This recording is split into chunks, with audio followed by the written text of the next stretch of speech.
Yes, sir. Good afternoon, everybody.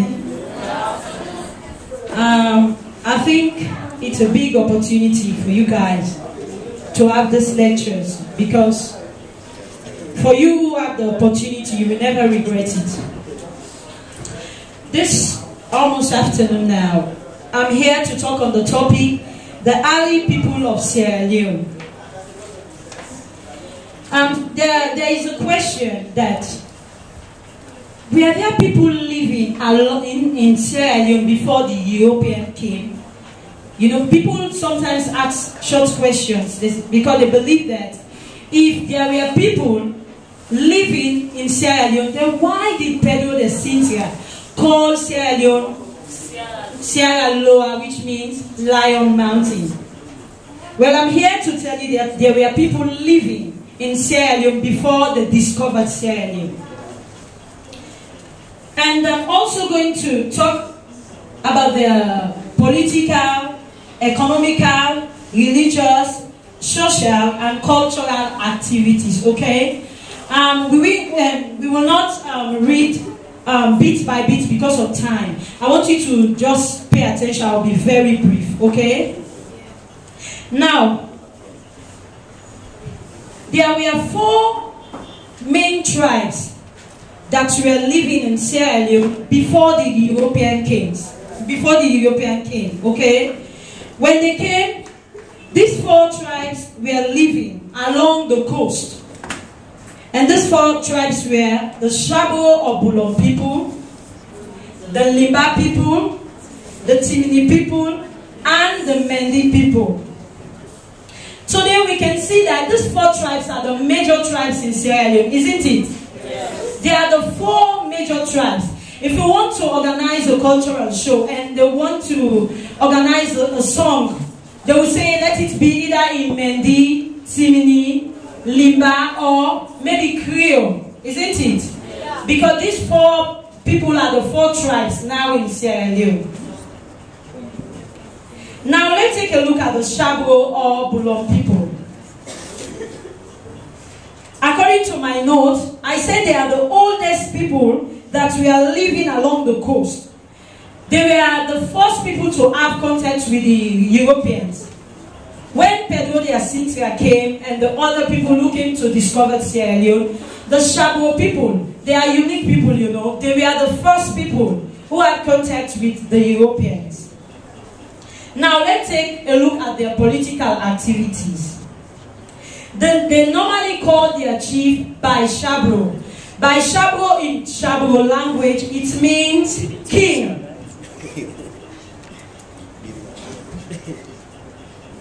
And also, the position of the Baishabro in the Shabo community is hereditary, because they don't believe that we should go and elect a chief. You inherit it, okay? You should come from the ruling family. Sorry, it's hereditary. Sorry, it's not by elective. What I mean here is that they don't elect you. You don't inherit the throne. That's what I'm trying to say. The Polo Society are the people who are responsible for it. Okay? The Polo Society will elect somebody from a ruling family, somebody of integrity, and they will say, let this individual be our leader.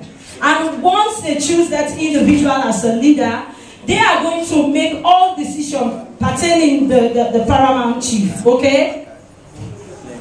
And there are 2 economic activities.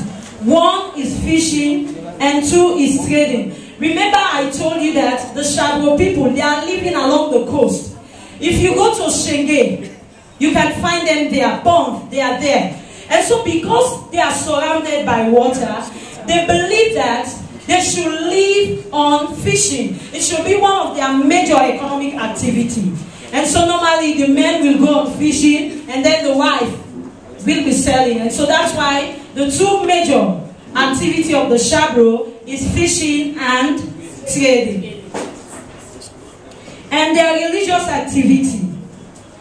They normally believe other gods called Teoma. That's the way they call their gods. And funny enough, the Shabo people, they so believe in rivers that they call rivers God, because they believe that this river gives us our food. Remember, I told you that fishing is their major economic activity. And so they believe that out of the river, we can get fish. And when we sell the fish, we can have a living. And so they believe strongly that this river should be a god. And so they normally call the river Teoma. Social activity. The Shabo people, they have a similar character with the Creole people. A Shabo here. Shabo people, are they here? I want you to take, if you have a Shabo friend, take a look at them, or try to observe them. They almost behave like the Creole people. And so because of that, they form some parts of the Creole tribe. If you see them, sometimes they tend to be conserved. You know, they copy some of the lifestyle of the Creole people. And so that's the reason nowadays, if you go to Boron or to Shenge, except they talk, before you will know that this is a Shabro man or a Shabro woman, because they behave like the Creole people. Okay? Another unique culture and thing, social activity about the Shabo people is the way they give name to their children. For example, if you are the eldest son, if you are the eldest son of a Shabro man, he will give you Chico. Whenever you hear the name Chico, he's the eldest son of a Shabro family. Hello? And whenever you hear the name Boy, whenever you hear a girl is being called Boy, just know that she's the eldest of a Shabo family. She's the eldest girl in the Shabo family. Please, let's try to listen so that we'll learn something, okay? From the cultural activity, there are three societies. They have the Power Society for boys. When they reach the age of puberty, they will go to the Power Society where they will train them how to become leaders, how to become warriors, and how to become responsible husbands, okay? And also, they have the Society for the ladies, or for women, which they call Yumoy. That's the way they call, normally we call it in Creole Bondo. Isn't it? Well, the Shabo people refer to it as Yumoy Society. When you go to the society, they will train you how to become a responsible mother, how to take care of your baby, how to take care of your husband, and above every other thing, how to maintain your womanhood. That's the main reason why they normally send their girls to the Yumoy Society. And the number 3 society, secret society, is the co-educational. This is the reason why I said that the Shabo people are unique. Can you imagine? They have a society for both boys and girls. Remember, the Poro is for the boys. Only boys can go there. And the Bondo is for the girls only. And they also have the co-education, wherein Mr. X and CCY will go together in one secret society bush. They will initiate you together, train you together. And remember, there is a law. If anyone dare to touch anybody, if the boy made an attempt to touch a girl, you will be in trouble. They believe that they want to train their girls and their boys how to maintain their manhood and their womanhood. They don't believe that, they believe that one man should be for one woman, and one woman should be for one man. That's the main reason why they have this co-education society. Okay? Okay. Then let's move on to the Limba people. The Limba people, do you believe that the Limba people, they are originated from Sierra Leone? They are also like the Shabo people. They came from nowhere, they were in Sierra Leone when the white men came, okay? And also, they are the 3rd largest group of people in Sierra Leone. Let's take a look at their political activities. The name of the chief of the Limba chiefdom is Paku. That's the way they call it. It's very strong. Paku, that's the way they call their chief. And also, there is one unique person who is always with the chief. That is the Basaraka. She is a virgin. They believe that once she is with the chief is always pure. Because of purity's sake, they believe that a virgin should always be with the chief. And then let's take a look at their economic activity. Two major economic activity. One is farming, another one is palm wine tapping. So don't surprise if you go to the palm wine corner and then you hear Wali Bena. Don't be surprised. That's one of their major activity, okay? And then they're religious. They used to worship false god like trees, stones, and they call their god Kurumasaba. Kalumasala. Sorry. I want to be fast because of time. But now most of them are practicing Christianity and Islam. Their social activity. The man is always the head of the family, and they always practice polygamous marriage and extended family. One unique thing about the Limba people, they are very conservative. They almost behave like the Creole. And one thing about them, if there are Limba people who are living here, and then another tribe come along to join them, they won't say a word. What they will do, they'll just quit quietly and go to another place. They just like to be together. Are you Limba? Yes. Are you Limba? Yes. Are you Timni? They won't say anything. Know that this man is a Timni. He has come to join them. Another lady come. Are you a Shabu? Yes. They won't say anything. One day you will just see them. They will just disappear. And they normally live in a little area where they will call Limba corner. Okay. That's the thing. They like to find a little corner. They stay there. They do their own thing. They don't want nobody to disturb them. Their cultural activity. They call their own men's society Bangbani, and the woman Bondo society. And one favorite drink you can find among the Limba is palm wine. And they have a song for that drink. They love palm wine so much that they create a song for palm wine. And the Ronco dress, the Ronco country dress, they usually put on those Ronco country dress, the men. It's part of their culture. Okay? I hope we are learning because I'm going too fast. Now let's look at the Timni people. They are not from Sierra Leone. Turn to your neighbor. Say they are not from Sierra Leone. They are not from Sierra Leone. That's good. The Timni people, they came from Ethiopia. From Ethiopia, they traveled through Futa, their law, and then through Guinea, and then they came to Sierra Leone. They came to Sierra Leone, and hello, let's have it quiet. As a result of the Islamic expansion, there was a fight. They call it a holy fight. They refer to it as the jihad fight. That's the fight that caused the Tembi people to came from Futa Jalo to Freetown. That's the way they came. So they were not here, but they came before the white man anyway. And then their political activity. They call their chief Obai, and they call their minister for the male. They call the male minister Capri, and for the women they call them Bo Capri. The name of the chief wife is Yabo Pose. Whenever you hear a lady being called Yabo Pose, be careful with that woman. Huh? She's a chief wife. They call their economic activity. They mainly focus on trading, farming, and livestock rearing. We can see that the Tembi people, they like to trade a lot. When you go to Sani Abacha Street, you will meet them there. True or false? They like to trade. It's part of their culture. And then their culture. Hello? Hi. The men's society is called Poro. And then the female is called Sunday.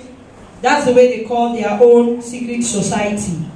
And one of the major or favorite food of the Tembi people, who can tell me?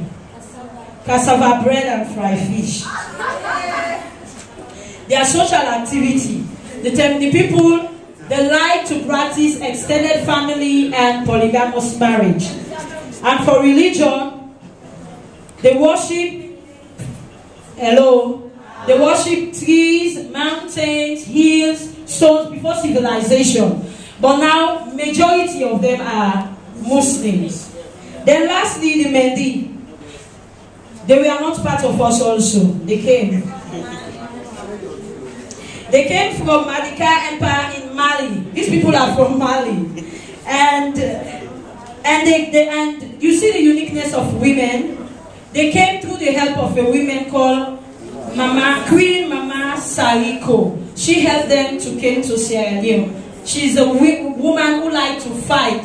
And so she helped the many people to fight. They came from Mali, through Liberia, the hinterland of Liberia, and then they came down to Sierra Leone. They are political. They call their chief Domai. That's the way they call their chief. And whenever they want to pay respect or regard to their chief, they refer to him as Mother. So whenever you hear a boy called Mother, it might be that it is true that it's from a ruling family. They give the name Mother to their chief, which means the wise man. They believe that the chief is the most wisest in their community. One important individual to the chief is the Lavai. He's the spokesman. He speaks on behalf of the chief and he represents the chief in function that the chief might not be able to attend. Their social activity. One thing, because of time, I'll just talk about two major things about the Mehdi people. One is that they give much priority to education. They believe strongly that education is the key to success. Without education, they believe that they can't make it in life. Another thing about the Mehdi people is that they give so much priority to women. A brighter example is Madam Yoko. They are the only people who allow women to become chief. If you go to the other tribe, recently we heard about a fight in Kono because a woman wants to become a chief. True or false? But the many people, they have no problem with that. They believe that women, in fact, they are the people who started women's rights. I think they are the people. Let's give it, put our hands together for them. They give so much priority to women. And they believe that that's the reason, that's the reason, if you read the history about Madam Yoko, you can see that he played a very important role in a chieftaincy, okay? And then the religious. Before civilization, they had two gods. The Nomoli.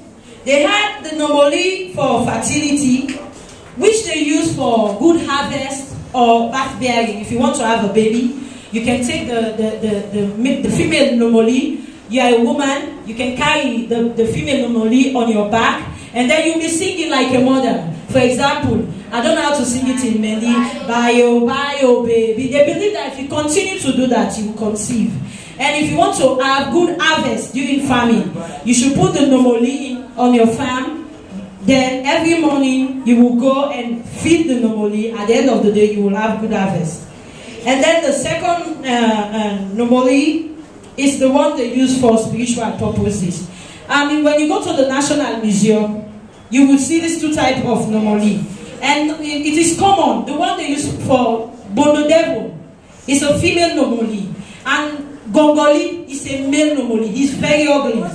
And the female Nomoli is beautiful. The one they use for Bondo Society. You can see that she's very pretty.